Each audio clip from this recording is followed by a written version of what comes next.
پھر مجھے کربلا یاد آ گیا کہ یہی مہینہ تھا، 10 محرم تھی اور جمعے کا دن تھا اور نماز کا وقت داخل ہوا، تو امام علی مقام نے اپنے لشکر کے سردار زہیر سے فرمایا ان سے کہو جنگ بند کریں یا تھوڑی دیر کے لیے رک جائیں، میں نماز پڑھ لوں، ہمیں نماز پڑھنے دیں۔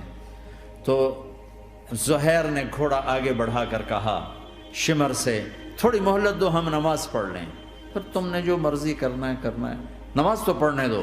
شمر نے کہا ہم نماز نہیں پڑھنے دیں گے۔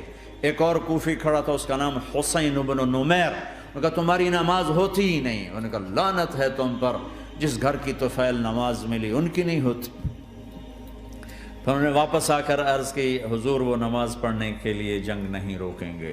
کہا اچھا پھر ہم نماز تو نہیں چھوڑ سکتے۔ میرے رب کی قسم اگر حسین نماز نہ پڑھتے تو انہیں کوئی فرق نہ پڑتا، لیکن ایک فرق پڑتا کہ پھر پیغام ادھورا جاتا، میسج ادھورا جاتا، اور میسج یہ دینا تھا کہ زیر خنجر بھی یہ پیغام سنایا ہم نے کہ ہم نے تلوار کی دھاروں کے نیچے بھی سر جھکانا ہے، اور ہم نے تڑپتے جسموں کے ساتھ بھی سجدہ کرنا ہے، اور ہم نے زخمی جسموں کے ساتھ بھی اللہ کے سامنے رکوع کرنا ہے، اور ہم نے خون آلود جسموں کے ساتھ بھی رب کے سامنے کھڑے ہو کے آنے والی نسلوں کو پیغام دینا ہے کہ نماز وہ ہے جسے اس وقت میں بھی نہیں چھوڑا جا سکتا، تاکہ کوئی یہ کہہ نہ سکے میں کیسے پڑھتا، میری جاب تھی میں کیسے پڑھتا، میری آنکھ نہیں کھلتی میں کیسے پڑھتا، میری عادت نہیں۔ اللہ کی قسم یہ جنتی نہیں تھے، جنت کے سردار تھے، صرف جنتی نہیں تھے، جنت کے سردار تھے، صرف جنتی نہیں جنت کے سردار۔ اور یہ سرداری کب ملی؟ محنت کے بعد نہیں، پہلے ہی ابھی ماں کا دودھ نہیں چھوٹا تھا کہ میرے نبی نے فرمایا حسن حسین جنت کے نوجوانوں کے سردار ہیں، اور ایسا پیار تھا کہ دونوں کو عرب سردار بچہ اٹھانا اپنی ذلت سمجھتے تھے، بچے نہیں اٹھاتے تھے، سب کے سامنے پیار نہیں کرتے تھے، لیکن آپ حسن حسین کو یہاں اٹھاتے، پھر یہاں ہی نہیں اٹھاتے تھے، یہاں کندھوں پہ بٹھاتے، یہاں۔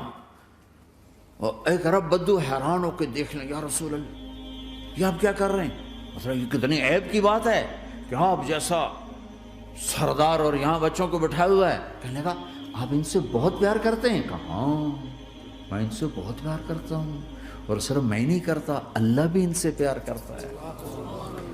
اور بتاؤں جو ان سے پیار کریں گے اللہ ان سے بھی پیار کرے گا، جو ان سے محبت کریں گے اللہ ان سے بھی محبت کرے گا، اللہ بھی ان سے محبت کرے۔ پھر ہم نے دعا مانگی یا اللہ جو ان سے پیار کرے تو ان سے پیار کر، جو ان سے بغض رکھے تو ان سے بغض رکھ۔ حضرت حسن سر سے لے کر کمر تک اللہ کے نبی کی 100% کاپی تھی، چہرہ یہ آدھا حصہ اوپر والا نبی کے مشابہ، یہاں سے نیچے پاؤں تک علی کے مشابہ، باپ کے مشابہ۔ حسین اس کا الٹ، سر سے لے کر کمر تک علی کے مشابہ، کمر سے لے کر پاؤں تک اللہ کے نبی کے مشابہ۔ اس مشابہت پر ہمارے نبی کہا کرتے تھے حسن میرا بیٹا ہے، حسین علی کا بیٹا ہے۔ ہائے ہائے کیا کیا لاڈ لڈائے اور کیا لوگوں نے کر دیا ان کے ساتھ۔ نماز جیسے عظیم عمل میں، نماز جیسے آپ رکوع میں ہوتے تو حسن آ کر نہ پاؤں میں گھس جاتے تھے، یہاں سے نکلتے ادھر، یہاں سے نکلتے یوں۔ سجدے میں جاتے تو کمر پہ بیٹھ جاتے تھے، فرض نماز کا سجدہ۔ تو ایک دفعہ پہلی دفعہ جب یہ قصہ ہوا تو آپ نے سجدہ لمبا کر دیا، بچے کے اتارا نہیں، اٹھے نہیں، سجدہ لمبا کر دیا۔ پچھلے پریشان ہو گئے کہ اتنا لمبا سجدہ کہیں آپ فوت تو نہیں ہو گئے۔ تو جو پہلی صف میں تھے نا انہوں نے یوں کر کے دیکھا، چکر کی وہ دیکھا تو حسن کمر پہ چڑھے ہوئے، تو قریب ایک آدمی نے آگے ہاتھ بڑھا کے کھینچنا چاہا، تو آپ نے یہاں سے دیکھا ہاتھ آ رہا ہے، تو آپ نے اپنے ہاتھ سے یوں اشارہ، نماز میں یوں اشارہ کیا کہ میرے بچوں کو نہ چڑھو۔ جب حسن خود اترے پھر آپ سجدے سے اٹھے۔ کبھی حسین چڑھ جاتے تھے، کبھی حسن دونوں ہی چڑھتے تھے، یہ اس طرح حسن کے بعد کبھی یہ کبھی وہ، کبھی یہ کبھی وہ۔ اور آپ حسن کو جب چھوٹے تھے زیادہ حسن، تو آپ حسن کو یوں زبان دکھاتے، اتنا بڑا عظیم نبی کیا ہو رہا ہے، تو وہ زبان، آپ کی زبان بڑی سرخ خوبصورت تو وہ بچہ سمجھتا شاید یہ کوئی کھانے کی چیز، تو آگے یوں ہاتھ مارتا ہے، پکڑنے کے لیے ہاتھ مارتا، پھر وہ بیٹھ جاتے، پھر آپ کہتے ہیں یہ میرا نبی گھر کی زندگی بتا رہا ہے۔ اور تمہیں تو بچوں کے پاس بیٹھنے کا وقت ہی کوئی نہیں، بیگم بھی کم جاب پہ جا رہی، خامد بھی جاب پہ جا رہا، پیچھے بچے ڈرگ بیچنے پہ لگے، اب تم کس کام کے ہو؟ کیا کرو گے اس دولت کو؟ جب نہیں ڈرگ بیچو، گستاخ ہو گیا، بدتمیز ہو گیا، تو اس دھن دولت کو آگ لگا دو جا کے۔ آپ اپنے بچوں کو ٹائم دو، اپنے بچوں کو ٹائم دو۔ عورت کا کام کمانا نہیں ہے، عورت کا کام نسل کو بنانا ہے۔ قناعت سیکھو، قناعت تو آسانی سے مینج ہو جائے گا، قناعت نہیں تو پھر تو دنیا کے بادشاہ کی بھی ہوس پوری نہیں ہو سکتی۔ کھیلتے تھے، حسن حسین کی کشتی کراتے تھے، دونوں بھائیوں کی کشتی کراتے۔ ایک دفعہ دونوں کی کشتی ہو رہی اور حسین ذرا کمزور پڑ رہے تھے، تو آپ اس کو شاباش دیتے، شاباش شاباش شاباش۔ تو حضرت فاطمہ کہنے لگی، ماں بھی بیٹھی تھی، کہنے لگی یا رسول اللہ آپ حسین کو شاباش دے رہے ہیں، حسن کو کیوں نہیں دے رہے؟ تو آپ نے کہا یہ جبریل میرے پاس کھڑا ہوا، یہ بھی حسین کو شاباش دے رہا ہے، تو میں بھی حسین کو شاباش دے رہا ہوں۔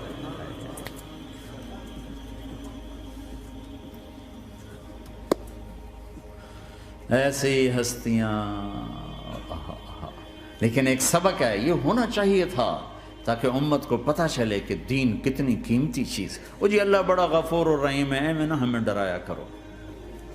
ہاں اللہ بڑا غفور الرحیم ہے، لیکن اس کا کوئی عدل بھی ہے۔ رات کا شراب پینے والا اور رات کو مصلی پہ رونے والا برابر ہو جائیں گے، تو پھر یزید حسین کو ایک ہی جگہ بٹھا دو، پھر کربلاؤں کے لیے رونا چھوڑ دو۔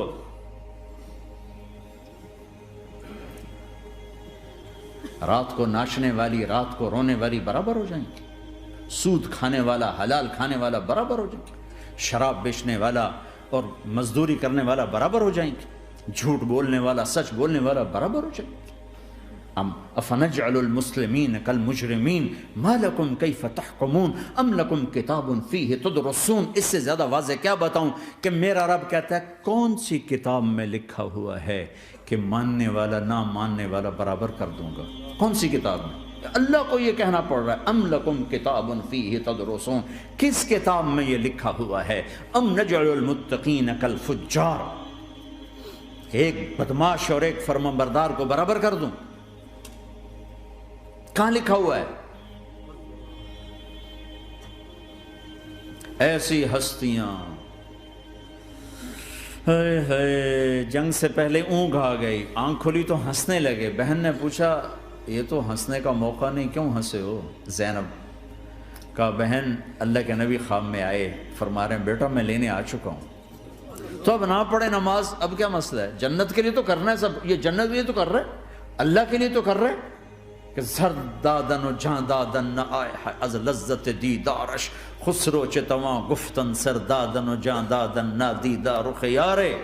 اس اللہ کے لیے تو سر کٹا رہے ہیں، تو وہ تو راضی ہو چکا ہے، نبی آ چکا ہے، آؤ بیٹا میں لینے آ چکا ہوں، تو اب نہ پڑھیں نماز؟ نہیں نہیں، برمنگم والوں کو کون بتائے گا کہ نماز کیسی چیز ہے؟ انہوں نے کہا جی وہ نہیں جنگ رو کرے گا، پھر چلو نماز پڑھو، نماز تو نہیں چھوڑی جا سکتی۔ آدھوں کو روک دیا تم جنگ کرو، آدھوں سے کہا تم نماز پڑھو، آدھوں نے نماز پڑھی، آدھوں نے جنگ کی، پھر جنہوں نے نماز پڑھی انہوں نے کہا تم آگے بڑھ جاؤ، ان سے کہا تم جا کے پیچھے اللہ کے بارگاہ میں سجدہ کرو۔ 1400 سال کی تاریخ میں ایسے نمازی میری نظروں سے نہیں گزرے، پر ایسی نماز نہیں پڑھی گئی نبی کے زمانے کے بعد۔ آپ نے بھی صلاۃ خوف ایک پڑھی تھی، وہ نبی تو نبی ہوتا ہے، اور کیا ان کا حال تھا، خون و خون، اپنے خون سے وضو کیے یا کربلا کی مٹی سے تیمم کیے؟ جب سجدوں میں سر رکھ کے سبحان ربی الاعلی کہا ہوگا تو دھرتی میں کیا ہلچل مچی ہوگی۔ نماز نہ چھوڑا، نماز نہ چھوڑنا، کوئی عورت نہ کوئی مرد، نماز نہ چھوٹے۔